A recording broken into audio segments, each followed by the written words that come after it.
বলতে পারি লটারির নাম্বার নিতে গেলে 30,000 40,000 খরচ পড়ে, যদি সঠিক নাম্বার নিতে যায় সবাই নাম্বার দেবো ওই 5,000 2,000 খাই আপনার চাইতে হবেই।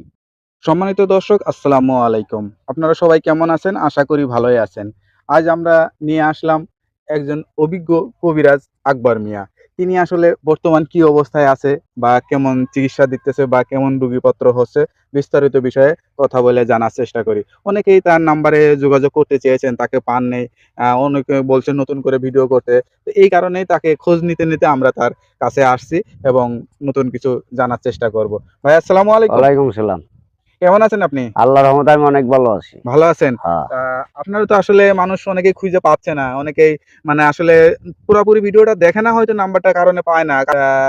তা আপনাকে কি কোনো যোগাযোগ করার জন্য বা কেউ কি বলে যে আপনার সাথে মানে যোগাযোগ করতে চায় বা চিকিৎসা নিতে চায় বা এরকম প্রতারিত হয়েছে, এরকম কোনো ধরনের কথা বলে? বলে অনেকজনে বলতেছে।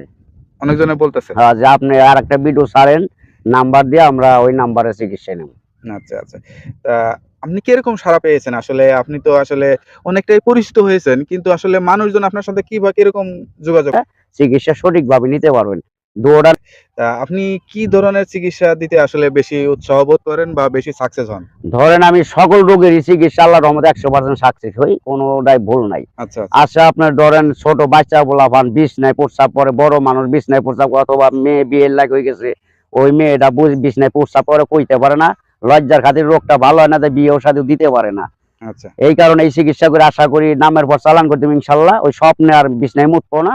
ওই স্বপ্নে আপনার ভূতে আইসা মুতবার কথা অথবা জিনিস আইসা দেখা দেয়, ডরে বরে মুইতা দেয়। যেটাকে বলা হয় হ্যাঁ, স্বপ্ন দোষ আরকি, স্বপ্ন বা দোষ স্বপ্নের বিভিন্ন ধরনের আছে। আল্লাহর রহমতে চিকিৎসা 100% ভালো হইবেন। আচ্ছা। আছে আপনার অথবা মহিলাকে সন্তান ধরে না, জরায় নারে ঘা হয়ে গেছে, অথবা আপনার জরায় নার বুইজে গেছে, চিকিৎসা ভালো হইতেছে না, সন্তান ধরতেছে না।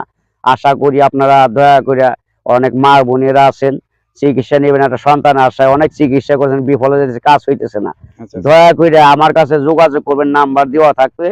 চিকিৎসা নেবেন সঠিকভাবে আল্লাহর রহমতে। আল্লাহকে স্মরণ করে চিকিৎসা নিয়েন, মা বাপরে ভালোবাসে ইনশাল্লাহ আশা করি আপনার সন্তান আল্লাহ পাক দান করতে পারে। অনেকে বলে যে ডাক্তারি চিকিৎসা নিয়ে অনেকে বলে যে এরা আসলে হবে না, এই স্বামী স্ত্রীর আসলে সন্তান হবে না কখনো। এরকম ধরনের কিন্তু ডাক্তারে বুদ্ধি দেয় বা ডাক্তারে বলে। না, সেই ওগুলি ক্ষেত্রে ভালো না। আসলে সেই ক্ষেত্রে আপনি কি বলবেন? আসলে এগুলা কি ওরা ডাক্তার হলো ভুল রীতি, কারণ আল্লাহকে বিশ্বাস করতে হবে আগে।